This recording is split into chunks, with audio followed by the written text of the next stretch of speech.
আসসালামু আলাইকুম রহমতুল্লাহি ওবরাকাতুহ।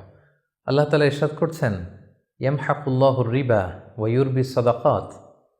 অর্থাৎ আল্লাহ তাআলা তিনি সুদকে মিটিয়ে দেন এবং সাদাকাকে তিনি বাড়িয়ে দেন। কালামুল্লাহ মাজিদে আল্লাহ তাআলা দানকে বা দানের উপমাকে তিনি একটি চারা বীজের সাথে তুলনা করেছেন। যেই চারা বীজে থাকে 7টি শীষ, যার প্রতিটি শীষে থাকে শত শস্য দানা। আল্লাহ তাআলা যাকে চান তাকে বহুগুণে প্রবৃদ্ধি দান করে থাকেন।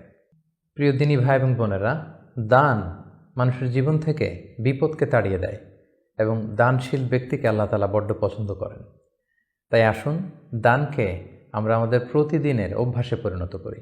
রাসূলুল্লাহ সাল্লাল্লাহু আলাইহি ওয়াসাল্লাম ইরশাদ করেছেন, আহাব্বুল আ'মালি ইলাল্লাহি আদওয়ামুহা ওয়া ইন ক্বাল্লা।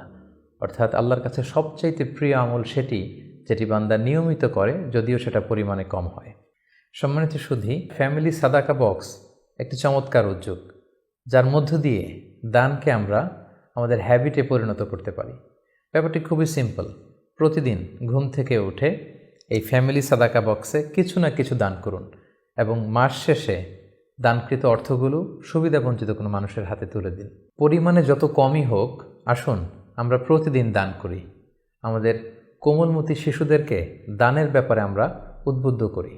আমাদের প্রতিটি সকাল শুরু হোক ফ্যামিলি সাদাকা বক্সে কিছু না কিছু দানের মধ্য দিয়ে। আসসালামু আলাইকুম ওয়া রাহমাতুল্লাহি ওয়া বারাকাতুহু।